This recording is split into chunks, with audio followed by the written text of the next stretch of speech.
Welcome to the X Block. Am I right, Marine? Sir, yes, sir! Then listen up. You're listening to the X Block. I'm Jared. He's Caleb. Let's get into it. You are listening to the X Block Podcast, episode 28. I'm Jaren, and I'm here with Caleb. Heyo. And this is the world's #1 Xbox podcast. Probably. See, you fucked it up in our first attempt at recording when you forgot your window was open like a heathen. But you nailed it that time. So, but for the audience, they don't know that. So it's true. This might even get cut out, so who knows? No, it's fine. And something else I mentioned when we recorded for 25 seconds before you're like, oh, I forgot my window's open. There was someone, dude, we got a listener in the Philippines from last time, Jaren. So, like, shout out to the Philippines. That was pretty cool. What up? Welcome all the way from the Philippines to the humble abode of Canada and Louisiana. Yeah, well, North America. You can just say that, Jaren. Nah, dude, Louisiana is its own place. You guys got gators eating people down there. It's crazy. Jaren sent me an article, like, I don't know, an hour ago that said, an alligator eats man following Hurricane Ida devastation or something. And he said, do you know this person? And I was like, no, I don't know this person. Dude, everyone in Louisiana knows each other. No, I live in northern Louisiana, Northwest, so it's more like Texas than it is, when you think of the kids riding alligators to school down there south of Lake Charles or something. Dude, if they rode the alligators, they wouldn't get eaten. Clearly, they're doing something wrong. I would ride an alligator to school, man. That'd be hot as fuck. What have you been playing, Caleb? Oh, man, that's a great question, Jared. I played a little bit of Siege, not much. Main thing I played this week was Outriders with you. We played that for 5 hours one day or some nonsense. That was pretty fun. And then, I don't know, let's see. Sea of Thieves, Jaren, Season 4 dropped. So guess what I did? You played Sea of Thieves? Well, no, I didn't play the Sea of Thieves Season 4 content. My friends and I, we did another Tall Tale from the Pirate's Life thing. And I think we have one more to go. So, ignored that completely. And then I played a bit of the Elder Scrolls Online. That was what I played toward the beginning of the week. Got a little bit farther than that, but man, that is just my entire life. I told you. Yeah, and then secret playing time, Jaren. We're recording this on Friday, September 24th, so I have been playing a bit of the Halo Infinite tech preview for funsies today. Yeah, so I had to finish our Game Pass game today, finish playing it for enough time to validate the fact that I played it, and then I immediately just threw that shit out the window and just jumped into the Halo Infinite tech preview. So the matchmaking isn't live, or I guess technically on this Friday. I'm looking at my clock, it's 12 p.m. Central, which means the matchmaking just went live, and I'll be able to miss it, because I'm recording this, and I also have other work-related things to do after this, but I've been playing the Academy against some of the bots, played the 3 maps they have available, and it's pretty fun, Jaren. It's a good time. Oh, Jaren, I didn't suppress my phone, dude. My phone's talking at me. There we go. I just silenced my phone. That's stay good. No, yeah, well, it was actually, it was my phone is my voice, I don't know what you say, the text message tone, is Edie from Mass Effect going, come on, do you got a new message at your private terminal? And that can get really annoying real fast, but it's also pretty cool, Anyway, unrelated. So the Infinite Tech preview, Jaren, it's fun. That was the first time I played Halo Infinite today, because I didn't get invited to the first one because they hate me. I like the weapons. I'm obviously not as good at this game as I am other Halo games, but I can turn the bots up to ODST difficulty, which is the second highest, and I can kind of hold my own in a 1v3, Jaren. It's just me. You can set all the settings to where it's just you in the middle of a match, and you can equip whatever weapons you want out of the ones that they have available. And I just grapple around like Spider-Man. Didn't know or didn't think that I would like the grappling hook as much as I do.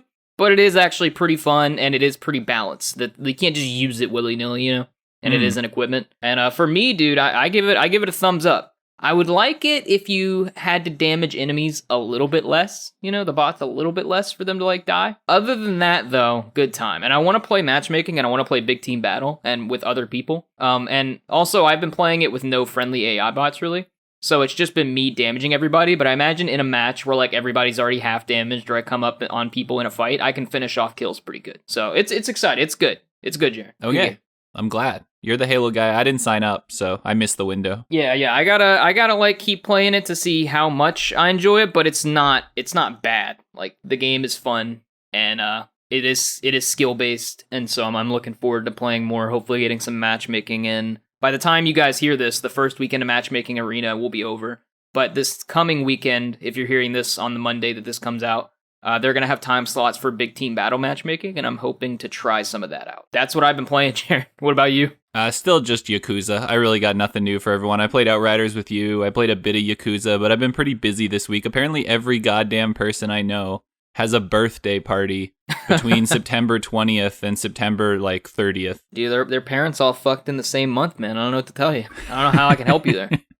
So I've just been doing a lot of that. And then I recorded a different podcast yesterday that's not out yet. So there's a tease. Cheating on me. Yeah, I'll be appearing somewhere else, completely unrelated to video games. Jared, you had an affair? Mm-hmm. Jared, I thought we were close. What happened? This is how you found out. No, in front of everybody? I've also been having secret meetings about you with other people. Oh, no, Jared. Good meetings? You don't know. You won't find out till probably much later. This is the worst day ever. Got to do a podcast after this. And now, why don't we move over to Outside the Box, you know? We got a lot going on in the Outside the Box, Jared. Hit me with it.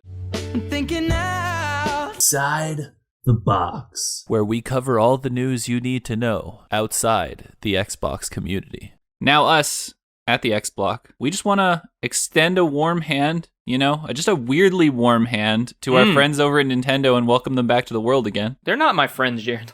Don't talk to me like that. Here are all the biggest announcements from September 23rd's Nintendo Direct.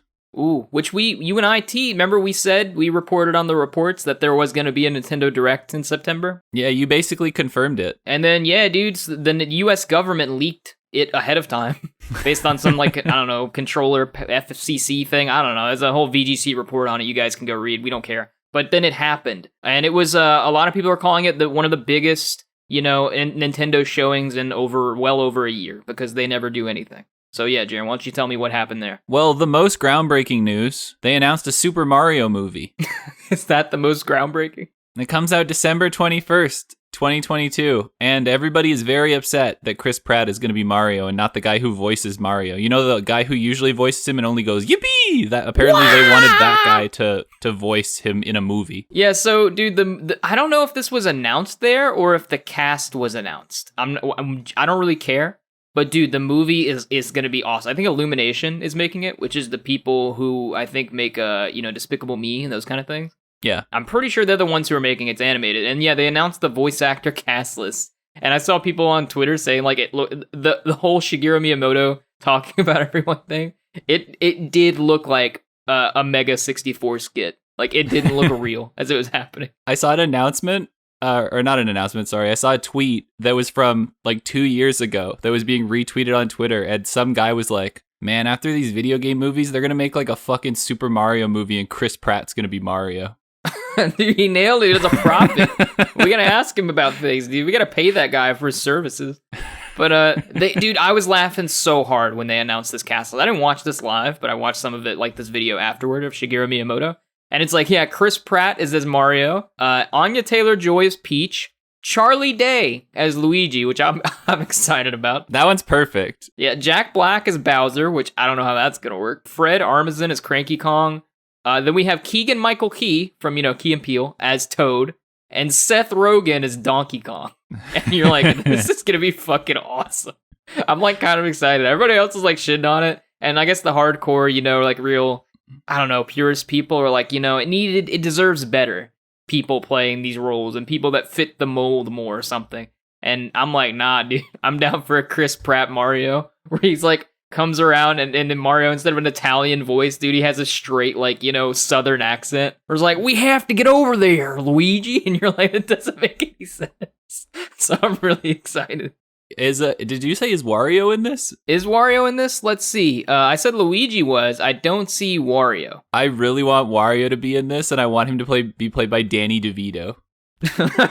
Dude, there might. Yeah, call it now, Jaron. It's not listed here, but because it says there's gonna be other, characters in there. If Danny DeVito is Wario, man, I'm gonna lose it. If Danny DeVito's Wario, I'm gonna see this movie opening night. Well, I don't know if I'm gonna see opening night, but at this point, with the cast list and Illumination and everything, I'm probably gonna see it. I like how this is really giving away how much we give a shit about Nintendo, that the most thing we've talked about so far is that they announced the Mario movie. It's the only thing people are mad about is the cast list. It's the only thing we're excited about. People are stupid. Jared and I are not Nintendo fans, but I guess we can get into the games. For Xbox people, the movie is way more important, but you can get into what they talked about. We saw Bayonetta 3. It's finally returned after years of absence. Yeah, Platinum Games. Yeah, it's coming 2022, and original creator Hideki Kamiya acting as executive producer. This game, dude, it's coming. Yeah, it was announced a while ago. It's Bayonetta's longtime, franchise, or I guess IP, whatever. And Jaren, dude, did you see the gameplay trailer? It looks like Bayonetta, but it looks cool. It looks cool, but like, it's really Japanese, where like everything just, no offense to Japanese people, but for me on Japanese games, they just kind of suck in a way where they're just like animations are lacking. Textures are lacking, And I watched it and I'm like, man, this does not look great. And then they showed, I don't know what was happening on screen. I'm not a Bayonetta fan. It was just crazy shit. And I'm just this Japanese kind of game where 30,000 things are happening on your screen and you're like, okay, cool, whatever. And then she like summoned some giant ass like dragon monster, dude. And then it screamed and it sounded exactly like it was an elephant noise. Like, the elephants from the movies, like that stock noise where they're like, yeah, that's exactly what they sound like. Yep. Yeah, it was like, I was like, did that dragon just like have an elephant noise? Because that's what they used for it. So I'm like, that's how excited I am about Bayonetta 3. I'm like, you got dragons who they used a fucking elephant trump for animation or a noise, sound effect. I'm like, cool. And then the next biggest one that I saw people's reactions to was Kirby and the Forgotten Land. It's basically Super Mario Odyssey, but with Kirby. Yeah, it's a 3D platformer Kirby game. This is one where, unlike, Bayonetta 3, this one looks pretty, higher quality kind of 3D platformer, mascot platformer. It looks kind of cool.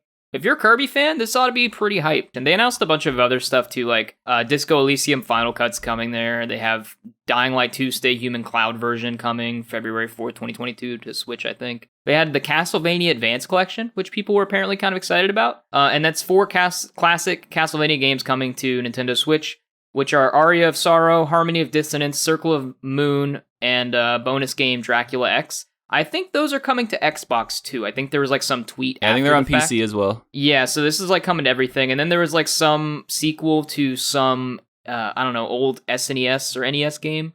It starts with like an A. I don't know what it's called. But they may announce some game that came out. And then the main thing, Jaren, that was announced here, like a big thing, was the Nintendo Switch Online Plus expansion pack. And from GameSpot here, they say, quote, a new Nintendo Switch Online plan is coming, and subscribing will provide you with access to a variety of Nintendo 64 games like The Legend of Zelda Ocarina of Time and Star Fox 64. Additionally, you'll be able to play Sega Genesis games. The new membership plan will be added in late October, and they don't know the price yet. And you can charge over from your existing plan without having to cancel. More details are coming at a later date or later time, and more games will be added after its initial launch, including The Legend of Zelda Majora's Mask. And there will also be special controllers that resemble the respective system's originals. So yeah, they're selling like a Sega controller and a Nintendo 64 controller for $50 each. And people are really fucking excited about this, Jaren.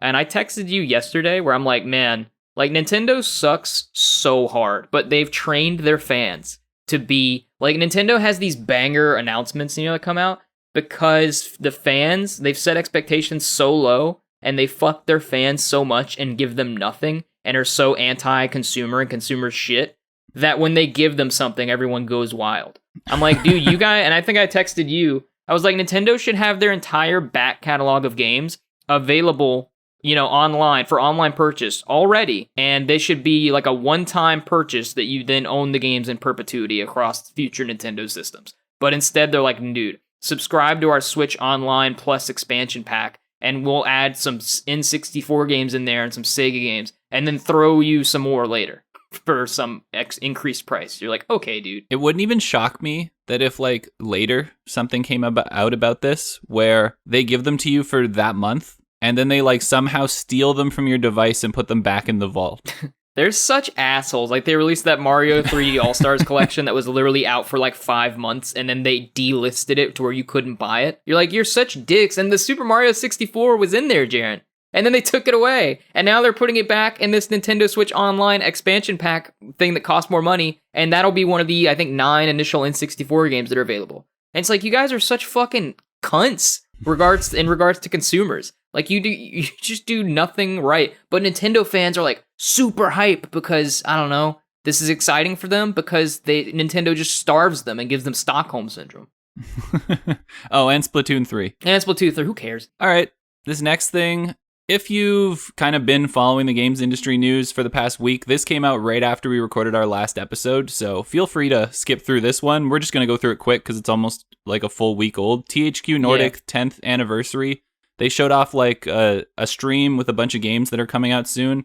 I'm just going to read them as a list as if I would the Game Pass games, and then we'll talk about maybe 2 that we care about. They showed off Destroy All Humans 2, Reprobed. They announced Outcast 2, A New Beginning, which is a sequel to the 1999 cult open-world action-adventure game Outcast. They showed off Jagged Alliance 3, which is the first true sequel since 1999. They really liked 1999. Expeditions Rome was announced, which is a turn-based RPG. MX vs. ATV Legends is back, and they're going to be doing some stuff with that. Superpower 3, which seems just kind of some weird game. Elex 2, I remember that. That was like a sci-fi RPG that came out in 2017 that kind of had like a mixed reception. It had some bugs and it had poor balance, but I think people liked the core. So hopefully the second's good. And then Caleb's number 1, SpongeBob SquarePants, The Cosmic Shake was announced. Yeah, so a lot of games here. Essentially THQ's, showing, whereas the Embracer Group kind of dropped the ball at E3 this year. This was, actual games. So Destroy All Humans 2, that's a remake coming out. They're going to probably make another Destroy All Humans. Then, dude, did you see the trailer for Outcast 2? I did, yeah. Yeah, I hadn't heard of that franchise before, the first one, and I saw that trailer and I was like, that actually looks kind of cool. Not gonna lie. And it's been, I think IGN reports it as it's one of the first true open world games in the modern era, and its sense of scale and exploration was ahead of anything else in its time. That's when the original Outcast came out in 1999. So Outcast 2, that looked kind of cool. Jagged Alliance 3 I didn't really care about. The other one that I was interested in that I wouldn't have been interested in if I didn't know about it was Elex 2. I'd never heard of the first Elex that came out in 2017. But yeah, then IGN says it got kind of, it had a lot of problems. But I watched the trailer for that. That was kind of cool too. Like, I don't know if I'm going to play either of those games I mentioned, but they're worth watching the trailer for if you're interested in these kind of, open world action RPG kind of games. And then the 2, Jaren, that I want to mention. First of all, MX versus ATV Legends? Mm-hmm. Dude, guess what your boy Caleb G played in 2005, Jared? Of course. It was MX versus ATV Unleashed on the original Xbox. Yeah, a classic fucking game. So I played that, and I saw MX versus ATV Legends. I was like, oh, they're still making those. Cool, interesting. I played that last one when I was 8. You're like, all right. And then, SpongeBob SquarePants, The Cosmic Shake. Did not see that coming. And that one's really interesting. For those of you who don't know, I'm a big fan of SpongeBob SquarePants Battle for Bikini Bottom. And this is basically a new kind of SpongeBob, I don't know what you would say, platformer kind of game. I have a few things to say about this one, Jared.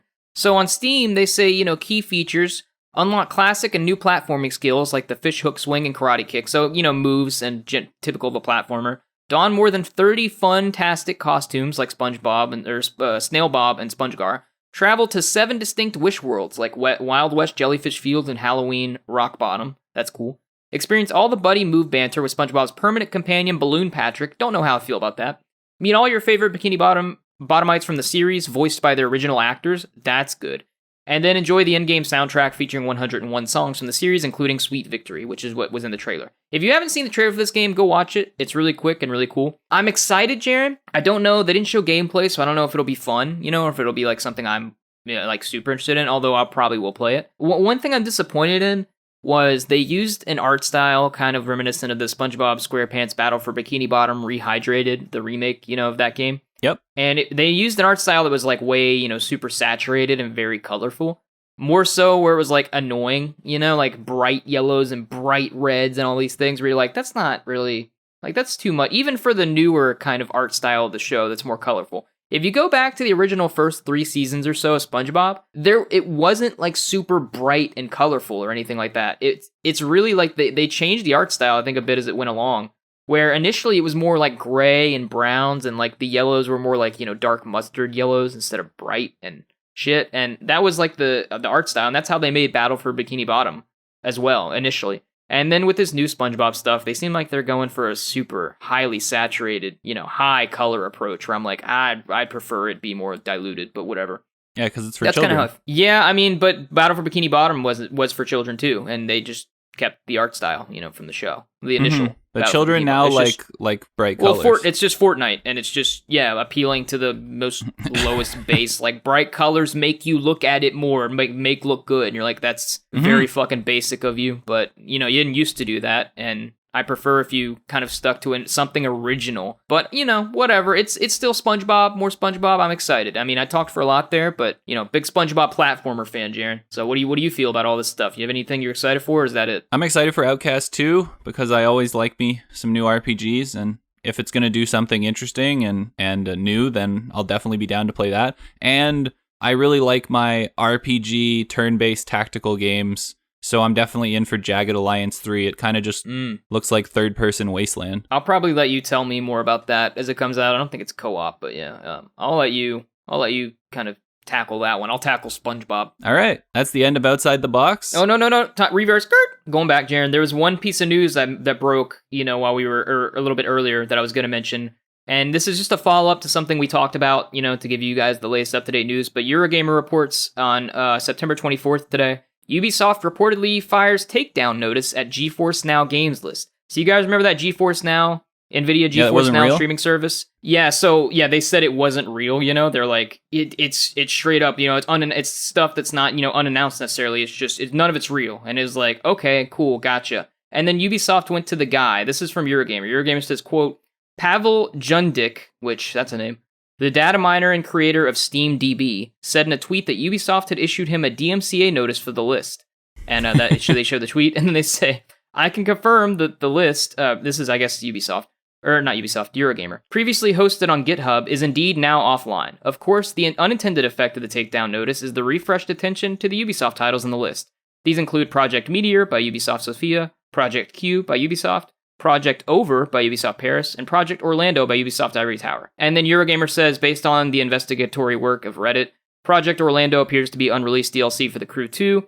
Project Meteor, meanwhile, appears to be new DLC for Valhalla. So there you go. I don't know. Ubisoft was like, hey man, you want to take that down? And then even in Eurogamer's article, they're like, why the hell did you do that? You're just drawing attention to it. It was already out there. We all know about it. Yeah, NVIDIA already said it wasn't real, and then you had it taken down because it was real. So clearly, that shit's happening. So, Ubisoft trying to undo the internet.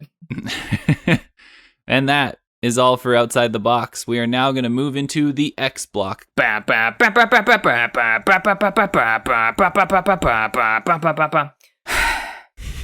You excited? You like doing that? Shut up. The first story in the X Block, Minecraft dev Mojang reportedly has 2 new games in the works. Hey, Jaren, Mo Dang. Am I right? The report comes via Windows Central, which states that based on information from trusted sources, the developer behind the global phenomenon is currently working on 2 all-new projects that aren't Minecraft proper or its loot-based RPG Minecraft Dungeons. And on Instagram, they have been showing, how's it described? 2D pixelated side-scroller kind of stuff in the vein of Terraria or top-down farming adventure like Stardew Valley. So maybe we're going to get a 2D kind of like pixel art Minecraft game. Yeah, that comes from GameSpot, and then GameSpot also says the post received hundreds of thousands of likes, which isn't surprising given Minecraft's massive popularity. And so, they don't know if they're working on, a kind of Terraria type of game over there or what. But then GameSpot also points out that they have done things like, Minecraft Earth, and they've done other things like Minecraft Dungeons, which we already mentioned. And Minecraft had the whole story mode thing with Telltale. That's, I think, now on Netflix or something. Yep. You can play. So, it looks like they're working on a couple other things. I don't know if one of them will be just mobile or if there'll be, new big games like Minecraft Dungeons. And I guess this is an important time to mention that Minecraft Dungeons, I think, recently just came out on Steam. And we're pretty sure that they had, I think, 2 seasons of updates and stuff, expansions. But I think they're done with the game now. The game is not going to be, have any more expansions. I'm pretty sure. And so, if you want to hop on Minecraft Dungeons on Steam or just now on Xbox, I think it's in Game Pass, but the DLC isn't, so you have to buy it. But go do that. It's fun. It's a basic, dungeon crawler. But if you have a friend and you just want to chill out, then it's pretty fun. If the first game is a 2D pixelated side scroller, Caleb, what's the second? I literally don't know. The Terraria style 2D Minecraft, that makes sense, right? And we assume that is one of them. It's gotta be.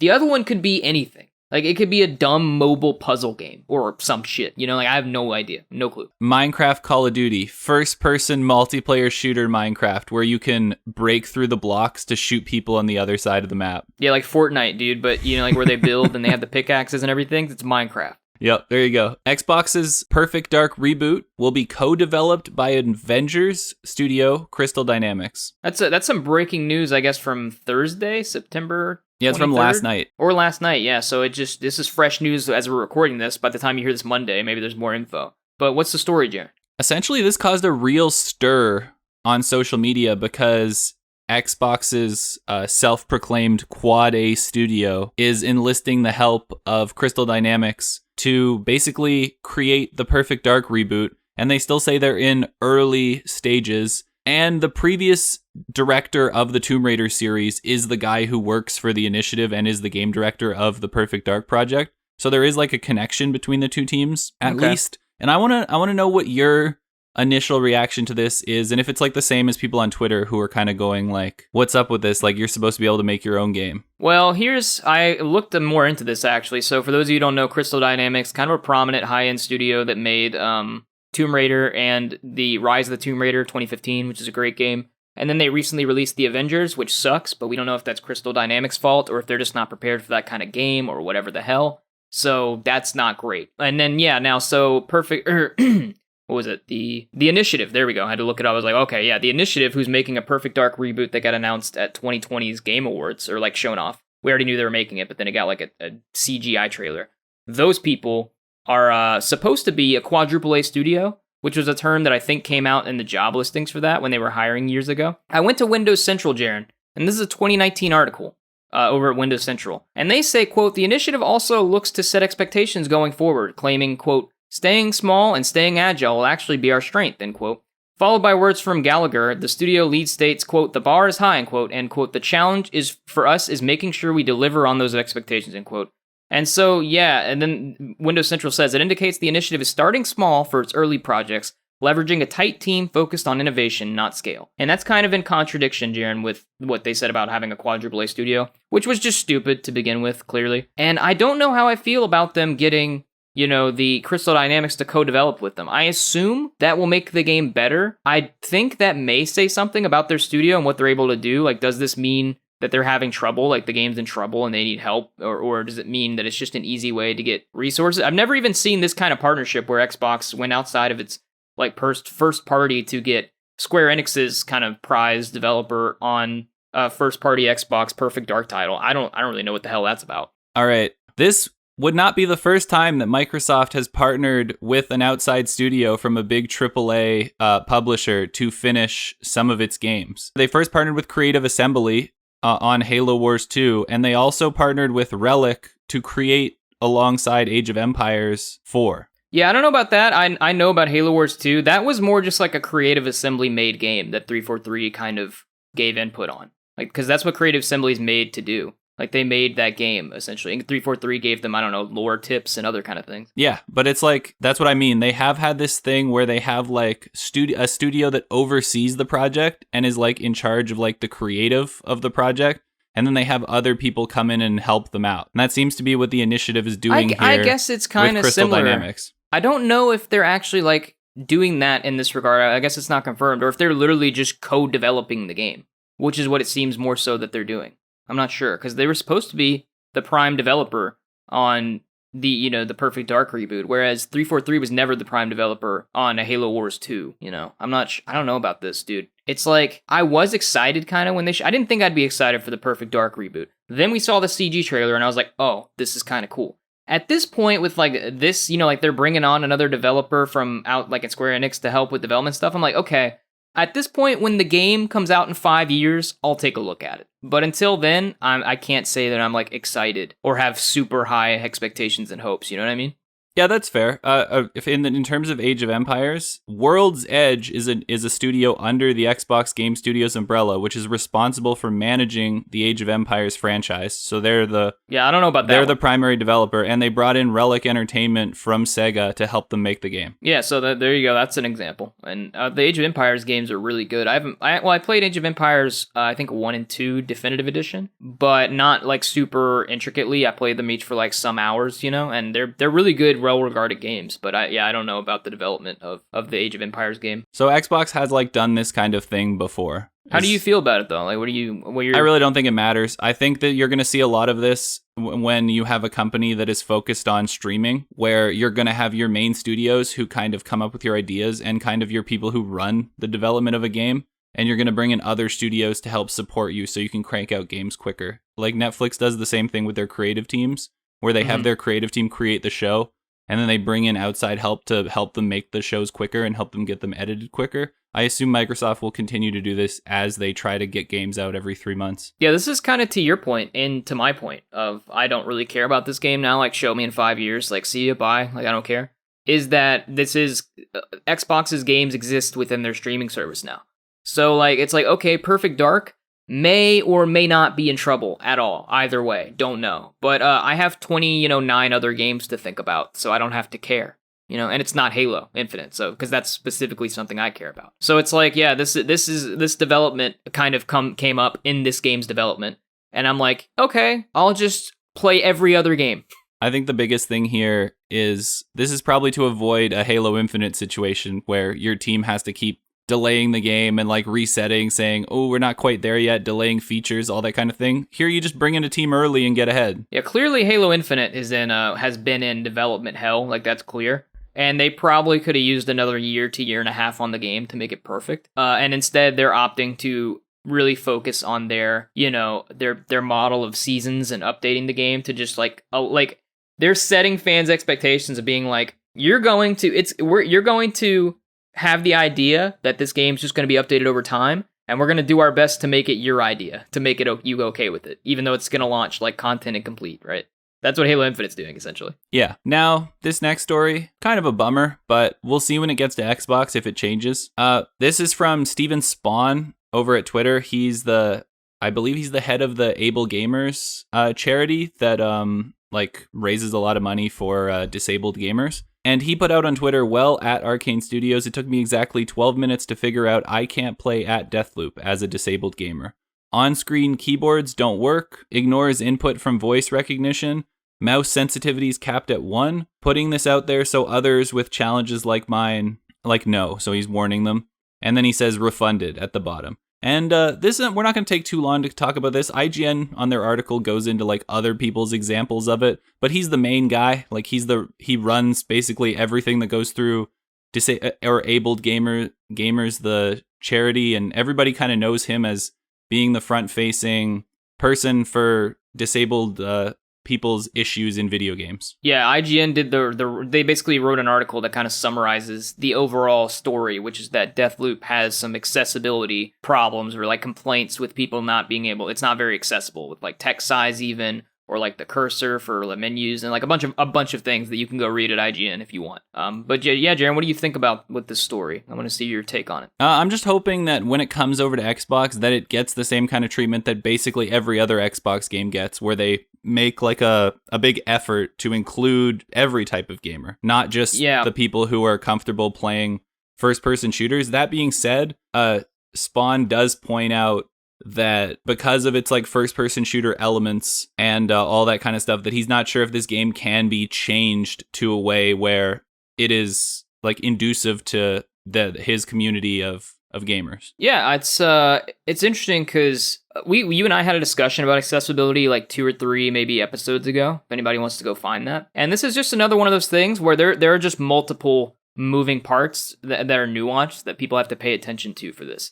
It's like, well, first of all, it's objectively better to have more and better accessibility options for people to play. Like, that's just a good thing. Like, I don't know how you can deny that. Be like, no, I don't want it. It's like, okay, well, if it doesn't take away from anything else in the game or the experience, then, it's probably just a good thing overall. Like, I don't know how you can argue that. The second thing that people got to keep in mind is games and developers don't have to make games that are accessible. Like, that's not something they have to do. It's not a city sidewalk where there needs to be a ramp for people who can't walk to get into the state house or the courthouse, right? It's not that. It's a game. I'm sorry. I guess a third thing or another part about this is that, it's like not every game is for everybody. And in this case, it could be harder to implement accessibility in Deathloop. It would be a good thing for them to try to do that, But it's not like, if there isn't, it's like, well, I don't, like, does every movie come out with, like, a kind of option for people who are blind? So that they can not just hear. Do they were like they just can't hear the audio? Do they actually have that? In theaters? Yeah. There's a thing for people who are blind in theaters. Yeah.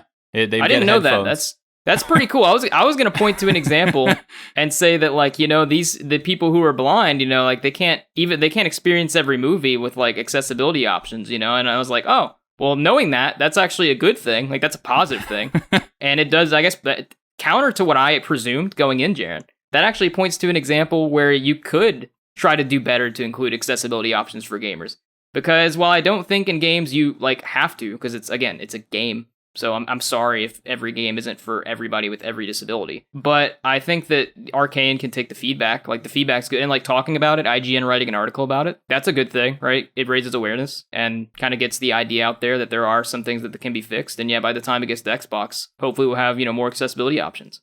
But in the meantime, like, I guess you shouldn't feel my point maybe is that you shouldn't feel, like, super entitled, right? Like, if I couldn't use my legs, I wouldn't be, like, super mad at the NBA for not letting me, be able to ever play in the NBA. I don't know. That's kind of a bad, not one-to-one example, but that's my point. Yeah, I think that indie developers should get a pass because they don't have the resources for that kind of stuff. That's a good point. I think AAA studios should have divisions and things that make it so the game is at least accessible. Like, we've had studios go above and beyond what is like even, Naughty Dog. Like Naughty Dog, or even Xbox most of the time with their special controllers and all that kind of stuff, that I feel like now when it doesn't happen, it's like far more of an indictment on the company that they just like didn't think about stuff like this. Like, Deathloop had all this extra time to work on the game, and there's ways that they could have made this game more accessible, and it seems like that they just kind of were like, we're not too worried about it. And it's like, you're a big AAA studio, you should at least make an effort. Like, they don't even the small, like, little things that he points out, like sensitivity issues and all that kind of stuff. Why isn't that stuff just there? Like, I think as many people should be able to play these kind of games as possible. I agree on, like, the difficulty setting stuff. Some games are going to be more difficult than others. That's up to the developers and the creatives. But as a creative, usually your entire goal is to have the most people experience your art. So if you can just hire outside teams to take care of accessibility stuff, then I feel like that makes more sense than just not doing it. I would agree with you. It's a bit complicated because it's objectively, like, good and you want it. But yeah, I still hold the idea, though, in the back of my head at the same time, where it's like, I'm also like, it's a video game. So these things, I think there should be a push to make, like, articles like this and be vocal about making developers, like, almost, even if you can, like, try to kind of shame them, into making sure these things are in games. Like, I still think that's positive. At the same time, I wouldn't feel entitled about it. Does that make sense? Like, a difference between expectations and doing the right thing, but then also being entitled. Yeah, I don't think anyone's entitled, though. He basically just... I didn't say he was. I'm just saying, well, some people are. Like, there are people on the internet, and there are people who think that way, where it's like, you're entitled to this. And I'm like, I wouldn't say... Like, that's a part of the conversation, is entitlement. People aren't nuanced enough to differentiate being entitled, like, expecting something and pushing for something, and then being entitled, like you're owed it, like that kind of thing is different. That's fair. I would say that the non-disabled community of people who play video games are far more and consistently entitled than the disabled community of people who play video games. Like, anytime a change is made to Call of Duty, you'd think that someone shot someone's son, and they all come out with like they're entitled to this, they're entitled to that, they're entitled to be able to talk to the community manager whenever they want. Like, I think the mass majority of people on the internet are far more entitled than the disabled games community, who's like, hey man, like, maybe just give us features so we can play. Being kind about it, like, hey man, like, it'd be great if you could do this, and frankly, you have the money and the resources where you probably should, so. Yeah. It'd be better. So, it's a good conversation, dude. Deathloop, get some accessibility options in there, and by the time, also, PlayStation people, unrelated, go work out all the kinks for when I can play it on Xbox. Go get it out there. Go figure out everything wrong with it. Make all the articles. It's on PC right now, so. Yeah, but I don't care. I'm an Xbox gamer, Jaron. I'm a big boy on an Xbox podcast. I know you're the PC dude out there now, having affairs with your other podcast host and me, from me, and then, going having affairs with your PC instead of playing your Xbox, Jaron. Not me, man. Xbox for life.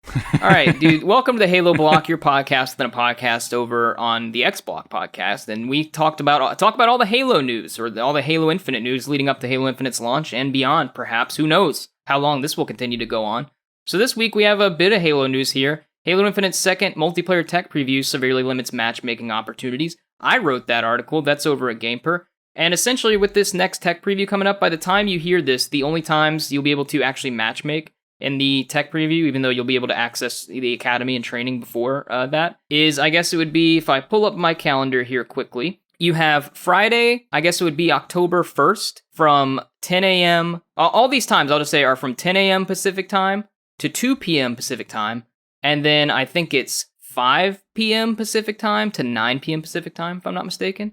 So 4 hours or 8 hours total each day, and it's just going to be the weekend of October 1st, I think 2nd and 3rd. Those games, you'll be able to play big team battle matchmaking by the time you hear this. I think at this point, though, if you're hearing this, the first weekend's already over.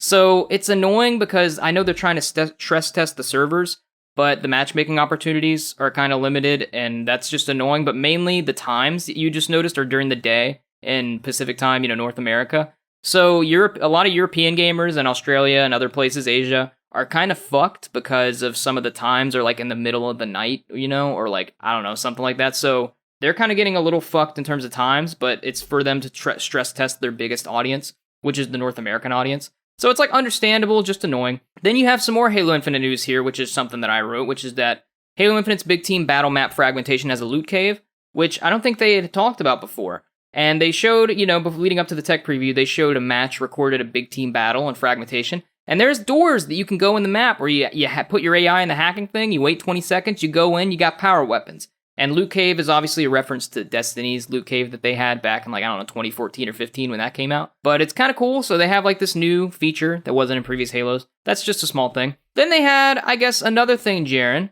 which was Halo Infinite event passes were detailed in a Halo this September Inside Infinite blog post. And so you remember how Halo or 343 was like, yo, you're going to be able to unlock things just whenever you want. The battle passes don't go away. Each season's going to have its own battle pass, but you can choose to progress in whichever battle pass you want, regardless of which season it is. So if it's season 4, you can progress in the season 1 battle pass if you didn't finish it before the season was over. So all these rewards are going to be available to you. You're not going to be missing out.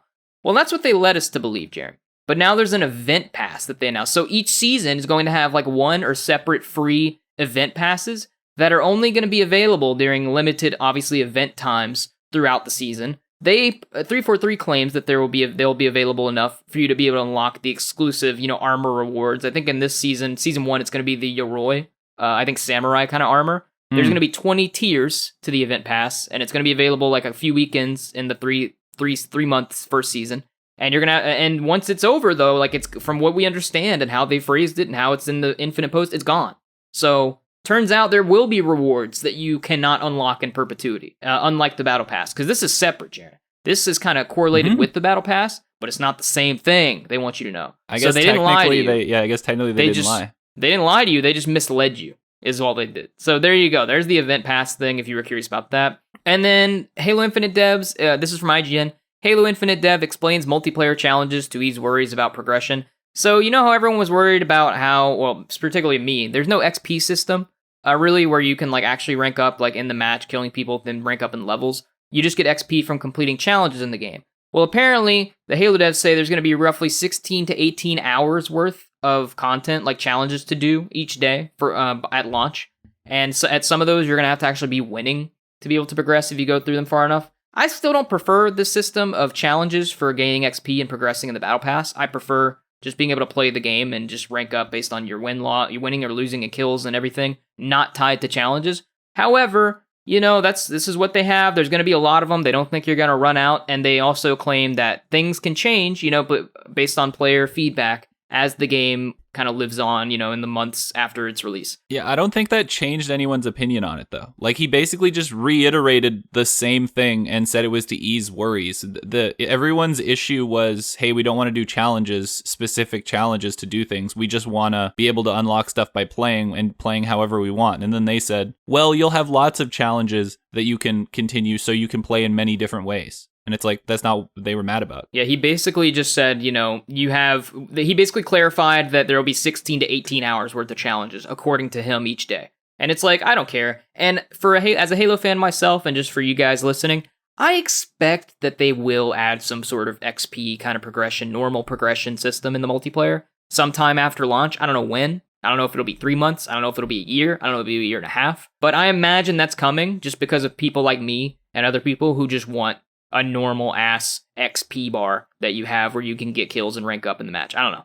I imagine that's coming. And anyway, that was a lot of Halo news today. But that is the wrap up of the Halo block. Probably a bit longer than 3 minutes, so hopefully Jaren doesn't kill me. But there was a lot of stuff to cover there. And the Halo Tech preview is live now if you're listening to this. Hopefully you guys got in. And stay tuned, for more info on what happens with the big team battle matchmaking. Halo block out, Jaren. Nailed it.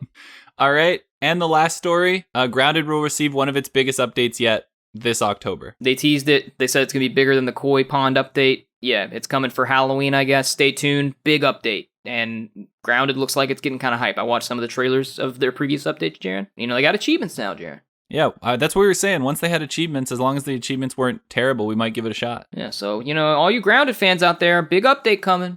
And Sea of Thieves, I think we mentioned Sea of Thieves Season 4 is live. So, go rank up in the Plunder Pass if you want to do that. And now, because we have to review the Surge 2 this week, we're gonna make that our X Factor discussion. Oh no, Jaren, hold on, watch this. You wrote in the X Factor discussion, I get a choice between 3. One of them was 60 frames per second versus ray tracing, which is king.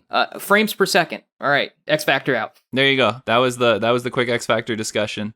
Now we're gonna hop into Game Pass or Gameplay. And we're going to review the Surge 2. Hell yeah. I guess I'll go first, because I feel like you played it more recently, so you might have more poignant things to say. I played it today. I didn't like it. You didn't like it?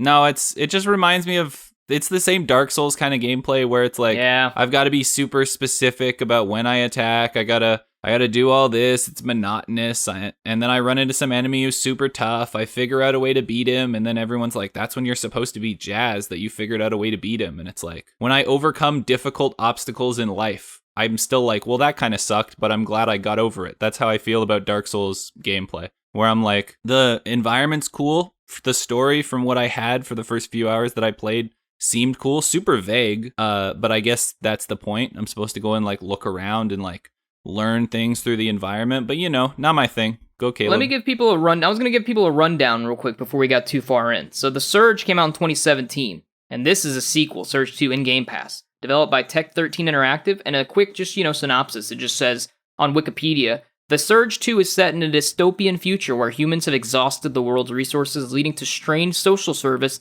and environmental disease, bringing mankind to the brink of extinction.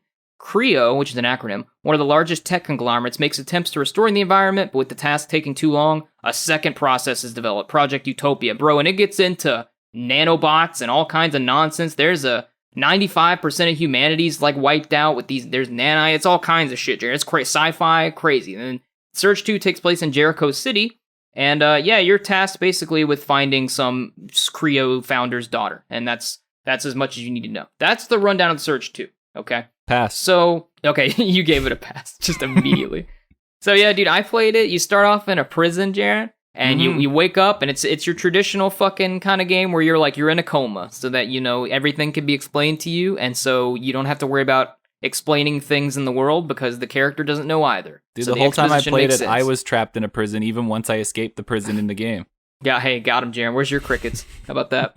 And then, and so then you make your way out of the prison. You find this little tech suit, and the game is based on, I'll say, like Jaren said, Dark Souls kind of combat, but in a more grounded yet sci-fi setting. You have this little suit attachment, and you have upgrades that you can do, and you have weapons, and you have like systems like that, and you have items and inventory, like a normal kind of almost RPG type thing. You can rank up your stamina, your health, or whatever. You have the traditional Dark Souls vials that you can heal yourself with if you're in the middle of combat. But every time you go to one of these suit chambers, I don't know, that you find throughout the map. And if you die on the way to the next area or whatever, you get reset back there and all your shit gets dropped where you died. It's just a Dark Souls kind of combat clone. And it's really, here's what I'll say about it, Jaren. It's a hard game. And you and I don't like Dark Souls. But not because we're bad at games, because if you look at my achievement list, I am definitively not. And I know Jaren isn't either. It's just not fun. You know what I mean? That kind of thing. Mm-hmm. So the only way I give you a play on this is if you like Dark Souls and you like really hard games. Like if you want to run from one side of town to the other and encounter enemies where you're not going to immediately kill them, the combat system's kind of cool and the game runs really well in performance mode and it looks really great and the lighting's really great, the animations are really great. It's surprisingly great in a lot of ways.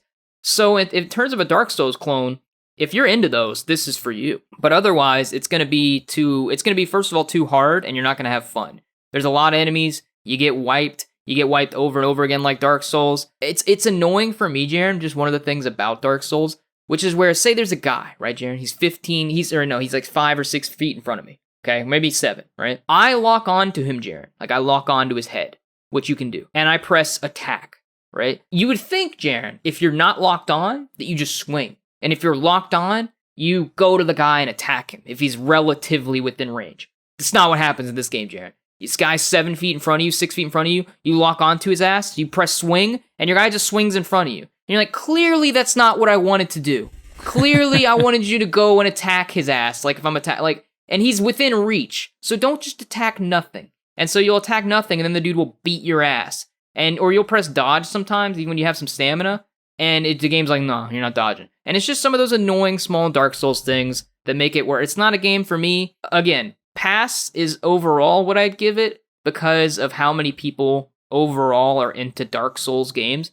But if you're a huge sci-fi kind of action RPG or action, kind of game fan, and you like Dark Souls really hard gameplay, then it's for you. Then you play. That's my review. I would only give it a play where if you're the kind of person who likes to go to like a dominatrix club and get beat by a woman. Yeah, which you are. Or a man. Person listening, like, hey, I know you are. Don't lie to me. I know that's who you are. Okay, I see you. Yeah. You should play The Surge too, sir, but not for me. Yeah, we're going to collectively give it a pass. And next week, we will be spinning our game for October, and we'll let you know what that is. Hopefully, it's not another Dark Souls clone. Yeah, it would have been more fun in co-op, right? Like where you and I could double tap dudes. Yeah, because we would just do something else stupid instead of like actually playing the game. I've always thought Dark Souls games would be better in co-op. Like they may be more fun for Jaren and I play, and that was kind of reinforced by when we played Remnant, and Jaren and I had a lot of fun with that game. That game's good. I've even played like a tad bit of Bloodborne, and I like Bloodborne way better than this game. Yeah, apparently they're different. Like Dark Souls is more about blocking and parrying, and it's slower. Whereas, apparently Bloodborne's more about attacking, and it's more fast, and it's about dodging as opposed to blocking and I don't know. That's what I understand it. Well, now we're moving on to the FAF, and the FAF is where I bring you all the news that you see scrolling by on your Twitter feed that you should not click on while you're on your way downtown. You got your phone out, you're looking through Twitter. Do something else. Do something more productive. Come back here on Monday, and I will put it in your ears, the news that you didn't need to know, but the news that might be funny to find out. Yeah, this is the kind of stuff, Jaren, where people are like, they're on the pot. You ever been on the pot, Jaren? You're sitting there, waiting to give birth, and you're like, okay, should I listen to podcasts on Spotify while I'm here, or should I open Twitter and check out the gaming news? And this is the time where you choose to open the news, and it's just extremely disappointing, and you're like, oh, should have listened to the podcast. This wasn't the good gaming news. That's the FAF. Yeah, and if you are sitting on the toilet right now, I want you to turn me up really loud, and if they're especially, hey, sir, that's sitting next to you, listen to the X Block. Jaren, I listen to this podcast for quality assurance later. What if I'm on the toilet? What if I'm the one listening? Well, then you got to turn it up, and if there's someone next to you, make sure that they hear me tell them to listen to the X Block. All right, man, we'll do. All right, Caleb, hit me with the first one. Oh, what is it? Microfaf. Get prepared. Xbox mini fridge info is on the way very soon. Gosh, dude, God, you guys, listen. When I hit you up about the Patreon at the end of the episode, this is a big point of contention here. All right, I'm gonna come back to this. Go ahead, Jared. Xbox will soon let you switch back to your 360 gamer pick for a hit of pure nostalgia. I already have my 360 avatar because the new avatars I hate and they don't look like me. And the one on the Xbox 360 avatar kind of looks like me a little bit. More so than I could make the new avatars look like me. But anyway, my gamer picture, Jaren, already is a picture of my Xbox 360 avatar. So it's kind of like I'm already there. You've been there forever. Yeah, I'm still there, just living in the glory days. That's where. What are those Twitter posts, Jaren's? Like, my mind is here. My mind's always here, or like I'm, and it's just wherever. Like, yeah, that's me. The 360. That's where I live. Xbox's Edge browser can now run the great Google Stadia. So before you guys will remember, they were testing nonsense, and it was like we reported on it in August. Like, yeah, you can apparently play Stadia games in your Chrome browser on your PC or Xbox or whatever. And now it's for everybody. The Chrome browser's been updated. This one's kind of cool. Like, it's faff, but it's faff because it's Google. Like you can actually play Stadia on your Xbox now, I think, with the new Chrome browser. The funniest thing about this is anytime anyone tweets about these kind of things on Twitter, you always have like the 6 people who like Stadia who come out and are like, why would I ever buy a console when I can play Stadia? I don't need to play it on the console's browser. I can play Stadia anywhere. And it's like, well, go away. No one wants you here. Who are you, dude? Get back in your hole. Get back in there with the stick. You push them in. Get in there. Get out of here. No one wants to hear about you in Stadia. Just go. Just go somewhere else. What a failed enterprise. All right, Caleb, hit me with the next one. Dopey versus Grumpy. Dude, I'm Grumpy. You're Dopey, Jared. Fortnite banned on iOS for as long as 5 years, Sweeney says, as he accuses Apple of lying. I called it Dopey versus Grumpy because Apple's grumpy about this lawsuit, so they banned Fortnite from being on iOS for probably as long as 5 years. And then I called Dopey Tim Sweeney because they failed like 90% of this lawsuit. They lost like every single point except one, and they still are like, yo, Apple's definitely gonna be cool with us. Yeah, Tim Sweeney is a head of Epic, for those of you who don't know, who own Fortnite, I think. And yeah, dude, they won that point in the lawsuit or some nonsense. And so Apple like swung their Big Apple dick around, Jaron, and they said, you know what? Since we're in appeals with you, we're going to ban you from our store until these appeals, our whole legal disputes are settled, and that could take up to 5 years. So have fun not being on iOS. Genius. And the last one, Caleb, quick quips. Star Wars Knights of the Old Republic is coming to Switch this year. Not the remake, the original game. I don't even know how to feel about that. I don't have a quick quip, Jared. I saw it and I was like, peasants, that's it. And the last quick quip, which I traditionally take, Halo's co-creator says his next major project will divide the player base. And all I'm going to say is that, well, his last game, Disintegration, everyone was not divided. They were firmly on the, we're not playing this because it's shit. So we're going to find out if he can actually divide the player base and get half the people to give a shit about his game. That's true, Jaron. That game apparently really did suck. But you know what really divided the player base, Jaron?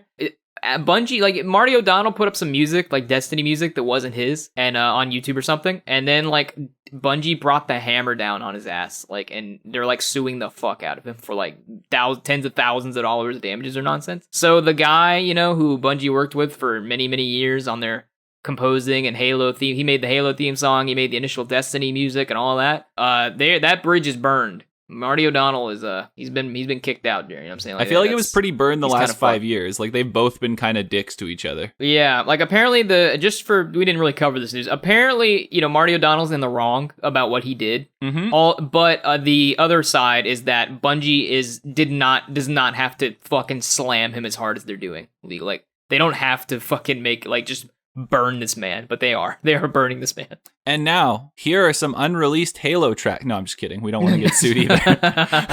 Good one, Jaron. That is the end of the X Block Podcast, episode 28. If you would like to listen to us somewhere else than you're listening to us now, you can head over to Spotify, Apple Podcasts, Google Podcasts, Overcast, anything that is supported by Anchor. If you'd like to listen to your podcast on YouTube, like some people do, head over to the X Block Podcast on YouTube. YouTube, what up? You are one of those people who wants to follow us outside of the podcast, feel free to go check us out on Twitter at XBlockPodcast. Feel free to hit us up on Instagram at XBlockPodcast. And one day we will stream, Caleb. And what's that called? We will. Dude, we are going to stream at _XBlock, no dashes, on Twitch one day, Jared. Maybe I'll stream Halo. Maybe I'll stream Splitgate. Who knows? Jared and I still have to find time to set up our audio and things, and we will do it. But you can, at this point, go follow us on Twitch. One day we'll go live, and you can say, I was in on the ground floor, as you're in a Siberian prison 40 years from now. You can say, I was there at the beginning. We'll all be in there together. Yeah, and then also, Jaron, you can find us over at Patreon, patreon.com/xblockpodcast. all our posts go up there if you just want to have Patreon as your one-stop hub of the X Block podcast experience. If you don't like Spotify, go over to Patreon, listen to our podcast there, drop us a few dimes, a few dollars, a few bitcoins, whatever you want. And, that can help me buy a new mic, which would help the podcast out. We can get a new PC, or we can, complete the reason we even started this podcast in the first place, which is to get an Xbox fridge, the mini fridges. Go throw us some money over on Patreon so that we can get one for the kids. People will get downtrodden in this world, Jaren. Bad things happen to good people. Put something positive out there, Jaren. Let the little guys win once, Get us a mini fridge. That's my spiel. Yep. I'm on board. I want the mini fridge, and I want you to go out there and tell your friends, your family, any person you know. If you see a person on the street and they're looking at you and they look kind of uncomfortable, I want you to whisper in their ear to listen to the X Block podcast and tell them to go to our Patreon so we can get a fridge. You know how you're supposed to do one good thing a day to some person, like help somebody out? Well, if grandma's crossing the street, just go up to her, push her down, and say, X Block podcast. X Block out. Thanks for listening to the X Block. New episodes every Monday at 5 a.m.